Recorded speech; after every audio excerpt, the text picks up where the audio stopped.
Hello everyone. We are going to discuss in this video about the human eye and the colorful world. This is the 11th chapter of your book. So let's start.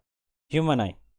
देखिए हमारी आंखें सबसे ज़्यादा valuable है, ठीक है।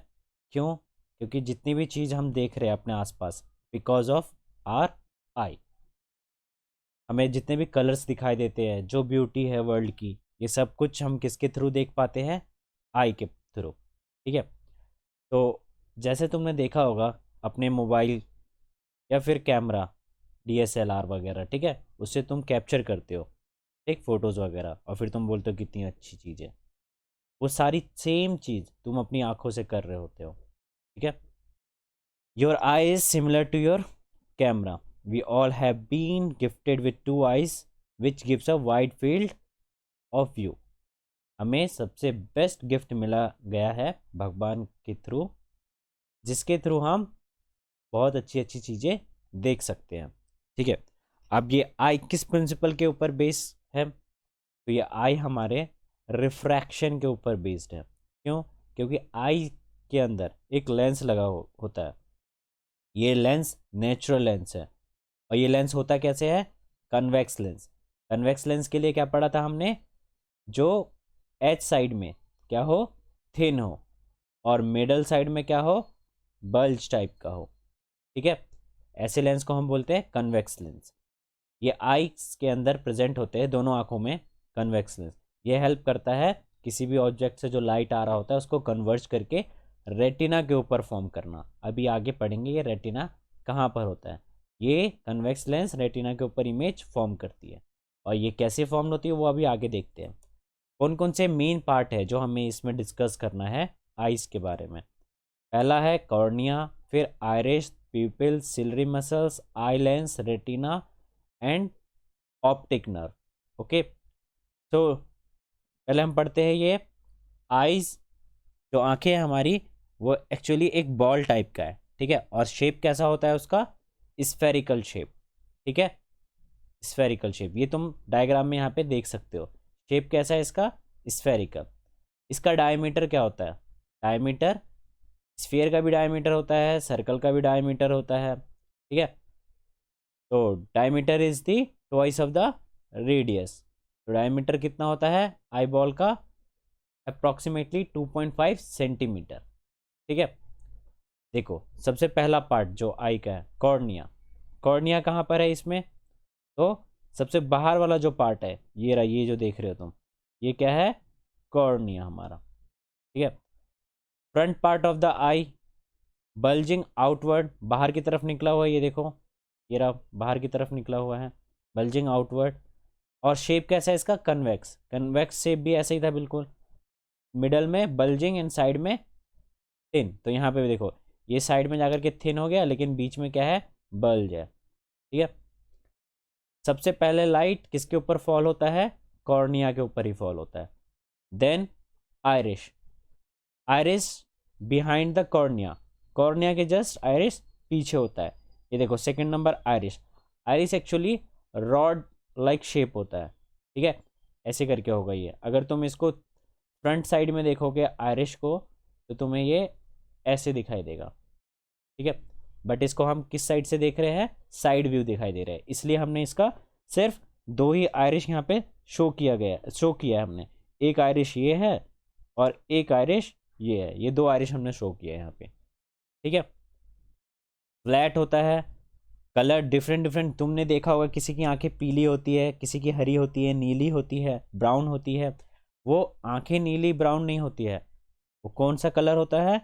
Irish का colour ऐसा होता है, ठीक है। और जब इसको हम पूरा मिला देते हैं तो कैसा बन जाता है? रिंग शेप, ठीक है। नेक्स्ट आता है इसके बाद pupil. Pupil is the hole in the middle of iris, ठीक है। ये जो मैंने आयरिश बनाया हुआ है रिंग शेप में, इसके बीच में ये देखो, ये खाली स्पेस है ना यहाँ पे, ऐसा ही आई के अंदर भी होता है।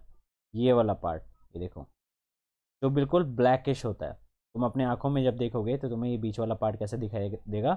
एकदम ब्लैक। यहाँ से फिर लाइट अंदर की तरफ जाता है, ठीक है, अंदर जाता है लाइट।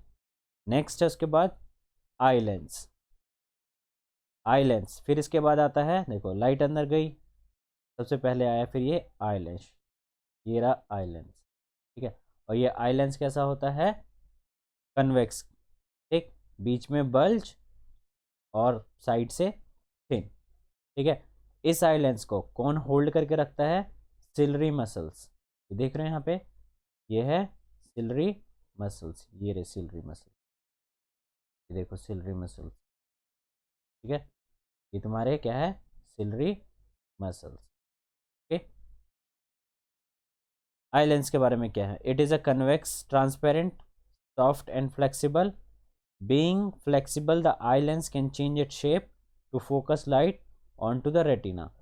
फ्लेक्सिबल होने की वजह से आई लेंस अपना शेप चेंज कर सकता है ताकि लाइट को फोकस कर सके, कहाँ किसके ऊपर, रेटिना के ऊपर। ये देखो ये वाली जो शीट है, यहीं पे हमारी इमेज फॉर्म होती है, ठीक है, इसी को हम बोलते हैं रेटिना। नेक्स्ट है ciliary muscles.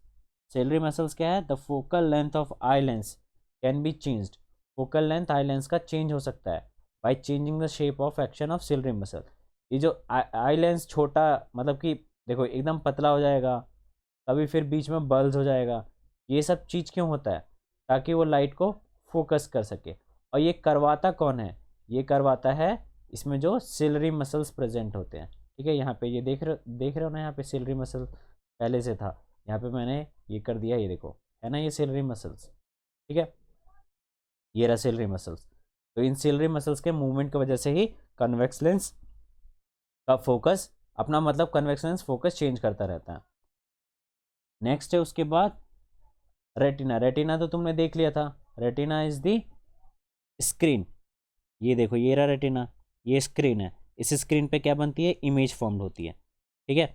The screen on which the image is formed, it has a sensitive sales, इसके ऊपर सेल्स प्रेजेंट होते हैं, इसके ऊपर बहुत सारे सेल्स प्रेजेंट होते हैं। और वो सेल्स कैसे होते हैं, रॉड्स एंड कोन्स, इसका फंक्शन क्या होता है हम आगे पढ़ेंगे। फिर उसके बाद आता है ब्लाइंड स्पॉट, ये देखो ये वाला जो पार्ट होता है, ये वाला, ये पार्ट होता है ब्लाइंड स्पॉट का, ठीक है। ब्लाइंड स्पॉट ऐसा स्पॉट है जहाँ पे इमेज फॉर्म नहीं होती है, मतलब कि वहाँ पे कोई सेंसिटिव सेल्स प्रेजेंट नहीं होते हैं, ठीक है। सेंसिटिव सेल्स प्रेजेंट नहीं होंगे तो ना ही इमेज फॉर्म होगी वहाँ पर, ठीक। नेक्स्ट है वर्किंग ऑफ आइज, आई की वर्किंग क्या क्या है, कैसे आई फंक्शन करता है। तो देखो, the light rays coming from the object kept in front of us enter through the cornea of the eye. सबसे पहले लाइट कहाँ से एंटर करता है, कॉर्निया से। लेट सपोज यहाँ पे एक ऑब्जेक्ट पड़ा हुआ है, ठीक है, यहाँ से लाइट रेज आ रही है और सबसे पहले एंटर करी ये कॉर्निया के थ्रू। फिर उसके बाद क्या होता है, passes through the प्यूपिल of the I and fall on the eye lens. फिर बीच में आता है आयरिश, आयरिश के बीच में होता है प्यूपिल, तो ये पास करता है प्यूपिल से, फिर उसके बाद फॉल करता है किसके ऊपर, लेंस के ऊपर, ठीक है, ये लेंस के ऊपर फॉल कर गया, ये लिखा है हमने यहाँ पे, passes through the प्यूपिल of the I and fall on the eye lens. Eye lens is a convex lens, eye lens कैसा है, कन्वेक्स लेंस है, ठीक है, यहाँ पे लिखा हुआ है। So it converts the light raise and produce a real and inverted images of the object on the retina. तो जो रेज, लाइट रेज जो आ रही है उसको क्या कर देती है, ये कन्वेक्स लेंस कन्वर्ज कर देती है, किसके ऊपर कन्वर्ज कर देती है, रेटिना के ऊपर, ठीक है। और इमेज कैसा फॉर्म होता है, यहाँ पर इमेज होता है रियल एंड इन्वर्टेड। देखो रियल इमेजेस किसके ऊपर फॉर्म होती है, ऑन द स्क्रीन, ये चीज़ हमने लास्ट चैप्टर में पढ़ा था, ठीक है, रिफ्लेक्शन और रिफ्रैक्शन के ऊपर ऑन द स्क्रीन। और इन्वर्टेड का मतलब क्या होता है, उल्टी इमेज, ठीक है। तो इसका मतलब क्या है, जितनी भी चीज़ें हम देख रहे हैं उस सब का इमेज कैसा फॉर्म हो रहा है, उल्टा हो रहा है, किसके ऊपर, रेटिना के ऊपर। But retina has a large number of light sensitive cells, so it's conveyed to the brain. यहाँ पे जो तुमने देखा होगा डायग्राम में, ठीक है, ये ब्लाइंड स्पॉट के आगे क्या है, ऑप्टिक नर्व, ये किससे कनेक्टेड होता है, ब्रेन से, ठीक है। तो ये ब्रेन तक जो सिग्नल जाते हैं, ठीक है, ब्रेन तक जो सिग्नल जाता है वो अपने आप ही इंटरप्रिटेट कर लेता है कि ऑब्जेक्ट कैसा है, सीधा है, वहाँ पे हमें हमारा कोई इन्वॉल्वमेंट नहीं होता है, ठीक है। हम बस किसी भी ऑब्जेक्ट को देख रहे होते हैं, उसकी इमेज रेटिना के ऊपर इन्वर्टेड बन रही होती है और ब्रेन उसके आप अपने आप ही उसको सीधा करके समझ लेता है, ठीक है। The image formed on the retina is inverted, image retina के ऊपर कैसे फॉर्म हो रही है, उल्टी फॉर्म हो रही है, और हमारा माइंड उसको इंटरप्रेट कैसे कर रहा है, सीधा कर रहा है। The interpret the image as that of an erect object, उसको कैसे समझ रहा है ब्रेन कि सीधी है ऑब्जेक्ट, ठीक है। तो ये हो गया तुम्हारा वर्किंग कंप्लीट, ठीक। इसके बाद आता है फंक्शन, जैसे हमने पढ़ा था उसके अंदर सेल्स रेटिना के ऊपर, रॉड्स एंड कोन्स, उसका फंक्शन क्या है, आयरिस का फंक्शन क्या है, पीपल का फंक्शन क्या है। तो देखो, iris control the amount of light entering the eyes, eyes के अंदर कितना लाइट आना चाहिए, क्योंकि तुमने देखा होगा एक ब्राइट लाइट में हम अपनी आंखें बंद करने की कोशिश कर रहे होते हैं, लेकिन इनबिल्ट फंक्शन होता है हमारी आंखों के अंदर कि जब लाइट ज़्यादा है तो आयरिस कैसे करता है, जब लाइट कम हो तब आयरिस कैसे करता है। तो पढ़ते हैं हम, ठीक है। If the amount of light received by the eye, अगर लाइट का अमाउंट आई के थ्रू लार्ज अमाउंट में रिसीव हो रहा है, ठीक है, जैसे डे टाइम में होता है, कितनी ज़्यादा लाइट होती है सन की, then the iris contracts the pupil, iris क्या करता है, पीपल्स को कॉन्ट्रैक्ट कर देता है, मतलब सिकुड़ा देता है, उसको कम अमाउंट में लाइट एंटर करे ये कोशिश करता है। ये देखो यहाँ पे कितने सारे आयरिश है, ये देख रहे हो, और ये बीच में जो ब्लैकिश पार्ट है इसको बोलते हैं प्यूपिल। डे टाइम में हम क्या करते हैं कि इस प्यूपिल को कॉन्ट्रैक्ट कर देते हैं, यहाँ पे लिखा हुआ है, then the iris contract the pupil, pupil को छोटा कर देते हैं ताकि लाइट इसमें कम से कम एंटर हो, ठीक है। हमने पढ़ा था कि लाइट सबसे पहले कहाँ फॉल होता है, कॉर्निया पे, फिर इसके बाद कहाँ जाता है, प्यूपिल के अंदर जाता है। लेकिन अगर प्यूपिल छोटा होगा तो लाइट कम जाएगा, अगर प्यूपिल बड़ा होगा तो लाइट ज़्यादा जाएगी, ठीक है। तो डे टाइम में हमें प्यूपिल को कॉन्ट्रैक्ट करना होता है क्योंकि लाइट का अमाउंट ज़्यादा होता है बट नीड कम होती है, ठीक है, इसलिए हम प्यूपिल छोटा रखते हैं। Makes the प्यूपिल small and reduce the amount of light entering the eyes, ठीक है, अमाउंट को रिड्यूस करने के लिए। अगर अमाउंट ऑफ लाइट आई के थ्रू रिसीव हो रही है कम रिसीव होती है, जैसे नाइट के वक्त में, ठीक है, कम लाइट आ रही होती है, तो हम प्यूपिल को क्या कर देते हैं, एक्सपेंड कर देते हैं। यहाँ पे जैसे तुम देख रहे हो ये है आयरिश, यहाँ आयरिश सिर्फ इतना से ही एरिया में है, और प्यूपिल कितना बड़ा हो गया, यहाँ पे प्यूपिल क्या है, स्मॉल है, ठीक है, और यहाँ पे प्यूपिल क्या है, लार्ज है, ठीक है। यहाँ ये कॉन्ट्रैक्टेड है और यहाँ पे ये एक्सपेंडेड है, ठीक है। ये होता है डे टाइम में और ये होता है नाइट टाइम में, ठीक है। नेक्स्ट, रॉड्स एंड कोन्स का फंक्शन क्या है वो देखो। रॉड्स और कोन्स क्या है, दोनों के दोनों सेल्स है, ये कहाँ प्रेजेंट होते हैं, रेटिना के ऊपर, ठीक है। दोनों का फंक्शन क्या है, तो देखो, C for cones and C for colour, colour sensation के लिए कोन्स रिस्पॉन्सिबल है, जितने भी कलर्स तुम अपने सराउंडिंग में देख रहे हो बिकॉज ऑफ कोन्स, अगर कोन्स प्रेजेंट होंगे तभी तुम कलर का कैरेक्टरिस्टिक्स मतलब डिस्टिंग्विश ईजिली कर सकते हो कि कौन सा ब्लैक है, कौन सा ब्लू है, कौन सा येलो है, रेड है, वगैरह वगैरह, ठीक है। ये फंक्शन नहीं करता डिम लाइट में, मतलब ये फंक्शन नहीं कर पाता है क्योंकि डिम लाइट के अंदर लाइट ज़्यादा से ज़्यादा एंटर नहीं होगी अपनी आंखों में, तो हम कलर डिस्टिंग्विश नहीं कर सकते, ठीक है। इसलिए ये कलर और लाइट सेंसेशन दोनों के लिए रिस्पॉन्सिबल है।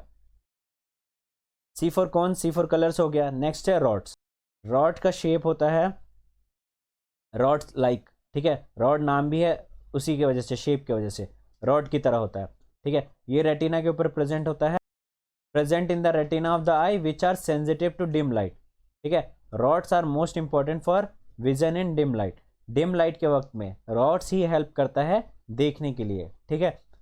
अगर रॉड्स नहीं होगा तो डिम लाइट में हम इजीली नहीं देख पाएंगे क्योंकि ऐसे ही लाइट कम होती है, और लाइट कम होने की वजह से कौन हेल्प करता है उस वक्त, रॉड्स करता है।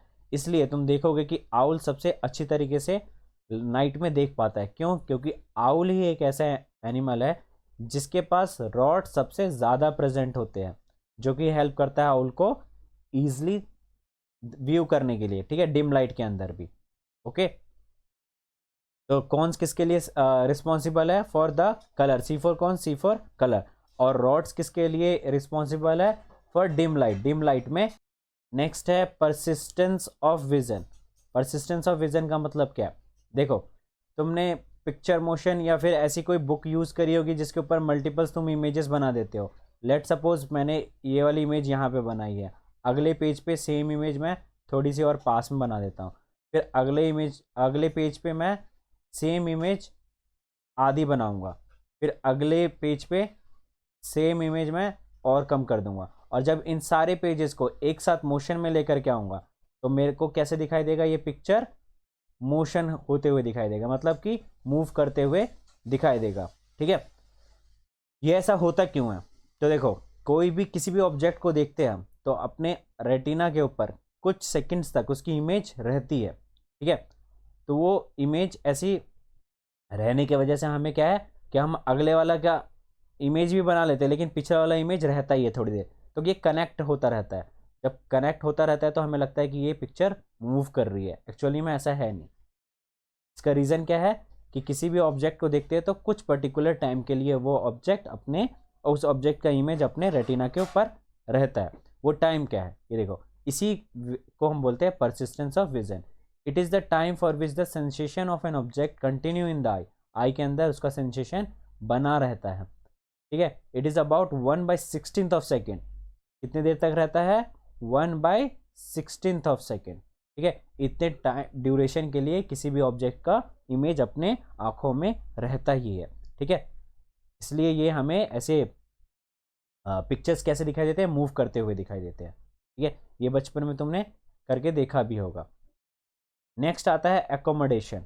एकोमोडेशन का मतलब क्या है, आई की एबिलिटी। ठीक है, आई अभी हमने ऊपर पढ़ा था कि कन्वेक्स लेंस की ऐसी एबिलिटी होती है कि लाइट को फोकस करने के लिए अपना शेप चेंज कर देता है। ठीक है, इसी को हम एकोमोडेशन बोलते हैं। डेफिनेशन अगर लिखने के लिए आए तो कैसे लिखोगे, देखो, the ability of an eye to focus the distance object, दूर के ऑब्जेक्ट को फोकस करने के लिए, as well as nearby के ऑब्जेक्ट को फोकस करने के लिए रेटिना के ऊपर, by changing the focal length को चेंज करके हमारी आई के पास ऐसी एबिलिटी होती है कि दूर के ऑब्जेक्ट और पास के ऑब्जेक्ट को देखने के लिए, ठीक है, उसके इमेज को रेटिना के ऊपर बनाने के लिए अपना फोकल लेंथ जो चेंज करती है, इसी को हम क्या बोलते हैं, एकोमोडेशन। ठीक है, एकोमोडेशन हमने पढ़ा था लास्ट चैप्टर में, power equals to 1/4 focal length and focal length is in metre. Okay, अब देखते हैं, देखो, अगर फोकल लेंथ की वैल्यू बड़ी है 1/f, फोकल लेंथ की वैल्यू बड़ी है तो पावर की वैल्यू क्या आएगी, कम आएगी, लो कन्वर्जिंग पावर। और फोकल लेंथ की वैल्यू अगर कम है, इस वाले केस में फोकल लेंथ की वैल्यू अगर कम है, ठीक है, तो पावर की वैल्यू क्या है, ज़्यादा है। ठीक, लेट सपोज कि 1/2 है, यहाँ पे 1/4 ले लेते हैं, यहाँ पे 1/4 और यहाँ पे ले लेते हैं 1/2, तो इन दोनों से वैल्यू किसकी बड़ी है, 1/2 की वैल्यू बड़ी है, क्योंकि जितना वैल्यू नीचे कम रहता है आंसर उतना ही ज़्यादा आता है, इसलिए इसका हाई कन्वर्जिंग पावर है। ये लो कन्वर्जिंग और हाई कन्वर्जिंग कब होता है, देखो, जब तुम दूर के ऑब्जेक्ट को देखते हो तो तुम्हारा कन्वर्जिंग पावर क्या हो जाता है, लो हो जाता है, क्योंकि फोकल लेंथ उस वक्त बढ़ जाती है। और जब तुम नियर बाय ऑब्जेक्ट देखते हो तो कन्वर्जिंग पावर क्या हो जाता है, हाई हो जाता है। ठीक, ये देखो एकोमोडेशन अब हम समझते हैं। जब हम डिस्टेंस ऑब्जेक्ट और नियर बाय ऑब्जेक्ट को देखते हैं तो उस समय हमारे आंखों में मूवमेंट कैसा होता है, ये देखो डायग्राम के साथ। जब हम डिस्टेंस ऑब्जेक्ट को देखते हैं और नियर बाय ऑब्जेक्ट को देखते हैं तो देखो, हमने पढ़ा था ऊपर सिलरी मसल्स ही कंट्रोल कर रहा होता है लेंस को। ठीक है, ये दो डायग्राम है, देखो, ये है सिलरी मसल्स। ओके, ये सिलरी मसल्स है। सिलरी मसल्स के बाद एक लिगामेंट और आता है, उसको बोलते हैं सस्पेंसरी लिगामेंट। ये तुम यहाँ पे लाइंस देख रहे हो ना, 1 2 एंड 3, और यहाँ पे भी 1 2 3, ये होता है सस्पेंसरी लिगामेंट। ये सस्पेंसरी लिगामेंट का भी इन्वॉल्वमेंट होता है एकोमोडेशन में। ठीक है, लाइट को फोकस करने में। ठीक, तो क्या होता है, देखो, जब हम दूर की चीज़ों को देखते हैं, ठीक है, तो हमारा सस्पेंसरी जो ये सिलरी मसल्स है वो क्या हो जाता है, रिलैक्स हो जाता है। सिलरी मसल्स के रिलैक्स हो जाने की वजह से सस्पेंसरी लिगामेंट में टेंशन क्रिएट हो जाता है। टेंशन मतलब वो पुल, खिंच जाते हैं। ठीक है, और उनके खिंचने की वजह से, देखो, कोई खींचेगा तुम्हें यहाँ से कोई खींचेगा, ठीक है, तो तुम क्या हो जाओगे, थिन हो जाओगे, पतले हो जाओगे। ठीक है, तुम लेट सपोज अभी तुम ऐसे हो, ठीक है, कोई तुम्हें यहाँ से खींचना स्टार्ट कर दे, ठीक है, तो जैसे ही खींचना कोई स्टार्ट करेगा तो तुम ऐसे हो जाओगे। और ये जब हम दूर की चीज़ को देखते हैं तो हमारी हालत भी कुछ ऐसी रहती है आँखों की। ठीक है, ये टेंशन क्रिएट हो जाता है, सिलरी मसल्स रिलैक्स हो जाते हैं, सिलरी मसल्स के रिलैक्स होने की वजह से सस्पेंसरी लिगामेंट में टेंशन क्रिएट हो जाता है। उसके टेंशन क्रिएट होने की वजह से क्या हो जाता है, लेंस खिंच जाता है और लेंस थिन हो जाता है। ठीक है, लेंस के थिन होने की वजह से फोकल लेंथ की वैल्यू क्या हो जाती है, बढ़ जाती है। फोकल लेंथ की वैल्यू बढ़ जाएगी तो पावर ऑफ एकोमोडेशन क्या हो जाएगा, कम हो जाएगा। ठीक है, because power equals to 1/f, F की वैल्यू बढ़ गई तो पावर कम हो जाएगा, तो यहाँ पे क्या हो जाएगा, लो कन्वर्जिंग पावर। ठीक है, ये होगा लो कन्वर्जिंग पावर। यहीं पे ये चीज़ लिखी हुई देखो, when we look the distance object the ciliary muscles of the eye are fully relax, completely relax रहता है। Ciliary muscles of the eye pull, ciliary muscles relax होने की वजह से सस्पेंसरी लिगामेंट को खींचते हैं, पुल करते हैं, और उसके खींचने की वजह से जो उसमें अटैच होता है, क्या अटैच होता है, आई लेंस, आई लेंस भी खिंच जाती है। तो आई लेंस के खींचने की वजह से आई लेंस थिन हो जाती है, पतली हो जाती है, जिसकी वजह से उसका फोकल लेंथ बढ़ जाता है, और फोकल लेंथ के बढ़ने की वजह से कन्वर्जिंग पावर छोटी हो जाती है। और इस ऐसी आई को हम क्या बोलते हैं, unaccommodated eye, because it is relax state of the eye. इस कंडीशन में हमारी आंखें कैसी रहती है, रिलैक्स रहती है। ठीक है, अनएकोमोडेटेड आई। अब हम नियर बाय ऑब्जेक्ट को देखेंगे तो क्या होगा, देखो, तो सस्पेंसरी लिगामेंट सिलरी मसल्स क्या हो जाता है, खिंच जाती है।